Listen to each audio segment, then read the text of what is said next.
Medo. Você tem algum medo que te impede de fazer alguma coisa? Sabe aquele medo que às vezes você sabe de onde vem e às vezes não faz nenhum sentido? Pois é sobre isso que eu vou falar hoje. Olá, eu sou a Leandra, terapeuta holística e consteladora sistêmica, e hoje eu vou falar sobre o medo que paralisa. Aquele medo que às vezes é real ou às vezes é irreal. Você sabe qual é o seu? E o que fazer para superar esse medo? No final eu vou te dar algumas dicas de como mudar esse padrão e ter uma vida mais leve. Mas antes, a gente precisa entender o que é o medo. O medo é um estado emocional que surge em resposta a uma reação de perigo. Está ligado a um instinto de sobrevivência. Quando acontece algo que nos deixa em alerta, porque corremos risco de vida, realmente. Essa palavra tão pequena, né? Mas pode causar grandes danos internos. E aí, você tem medo do quê? Você consegue explicar o seu medo? Tem um motivo real o seu medo? Você corre risco de vida? Pode correr risco de vida por causa deste medo? Qual é a origem?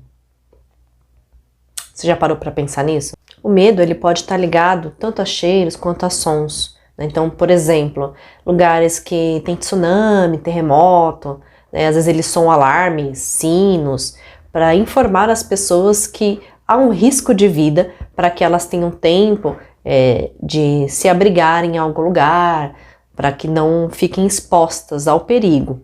Mas é um risco de vida. E aí soa-se o alarme para que as pessoas tenham essa consciência e consiga ter tempo hábil para fugir do perigo. Tem também o perigo que é ligado ao cheiro, por exemplo, fumaça, né? Você está em casa e você foi pro quarto, deixou as panelas lá no fogo, que acontece bastante, né? Para quem é dona de casa. A gente bem sabe. E aí você sentiu o cheiro de queimado, você já dá aquela surtinho básico, sai correndo para ver, né? Fala, meu Deus, pus fogo na casa. Ou o cheiro de gás. Você sente o cheiro de gás, você entra em pânico, né? Porque, imagina, quanto tempo faz que o gás está aberto? Então você corre e a primeira reação que você tem é a respiração que fica ofegante, a mão que treme, a palpitação, começa a suar, né? Depende do tanto que o gás ficou ligado, ou se já queimou a panela, todas essas coisas vai fazer com que a reação do nosso corpo físico seja maior ou menor, né? A experiência das emoções sejam muito grandes ou muito pequenas. O que é o medo real e o medo irreal? Medo real, medo de altura. Por quê? Porque se você cair de uma altura, você pode perder a vida, não é? Agora, e o medo irreal? Medo irreal, vou dar um exemplo que eu vi dentro já da terapia. A pessoa tem medo de afundar a cabeça na água. Mas você concorda que quando ela toma banho, ela não molha a cabeça? Então, você fica sem entender.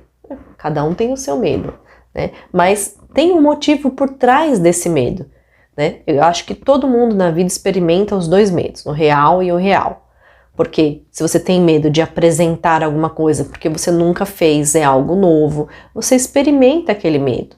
Agora, se esse medo te impossibilita de fazer algo, se você não dirige um carro porque o medo te paralisa, que é o medo de algo novo é uma coisa, agora você deixar de fazer porque o medo é muito maior do que você, medo de sair de casa, medo de dirigir um carro, medo de tentar algo, aí é diferente, a gente precisa entender, né? Talvez abrindo uma constelação ou fazendo um bloco de terapia para descobrir o que tem por trás desse medo, qual é a origem, né? Se você traz de um medo de algum trauma, se esse trauma ele foi nessa encarnação, ele aí é até um medo real, você, sei lá, bateu, sofreu acidente de carro e você tem medo de dirigir, ok? Tá explicável, mas ainda assim se é trabalhável, porque condensou um quanto de energia naquele momento da batida, né, aquela emoção ela ficou condensada, aquela energia. E aí a gente trabalha essa energia, tirando isso,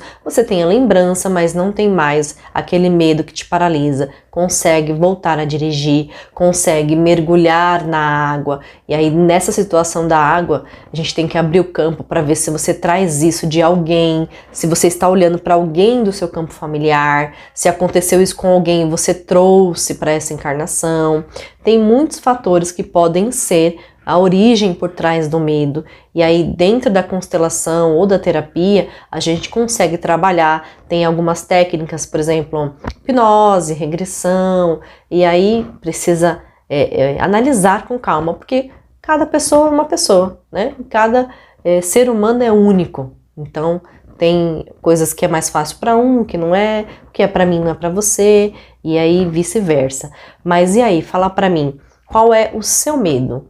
Você tem algum medo que te paralisa? Deixa para mim nos comentários, quem sabe eu possa te ajudar. Às vezes a gente pode trazer essa informação da primeira infância, porque a criança tem uma visão diferente, pode ser que tenha faltado algo na visão dela, ela tenha se sentido abandonada, ou tenha sentido essa sensação do medo, trouxe isso para a vida adulta, então é uma informação que a gente consegue recuperar, trazer para a consciência e trabalhar essa informação. E se você gosta desse assunto, deixa um like, se inscreve para eu poder trazer mais conteúdo para vocês.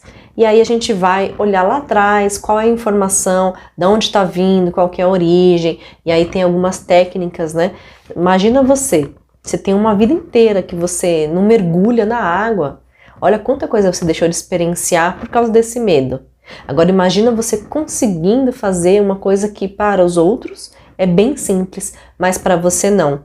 Imagina como seria legal, né? Essa autonomia, essa confiança, né? Então a gente vai atrás do que tem atrás do medo. Se é uma ansiedade, se é uma falta de confiança, quem faltou na vida dessa pessoa, quem é que dava confiança para ela, talvez ela perdeu alguém, perdeu a confiança também no decorrer, enfim, tem N fatores. Então eu espero que essa breve explanação que eu fiz em relação ao medo tenha auxiliado você, e se você quiser deixar aqui, compartilhar comigo qual é o seu medo, eu vou ficar muito grata. Se eu puder ajudar, eu trago um conteúdo mais aprofundado para vocês. Espero que tenha ajudado. Até a próxima!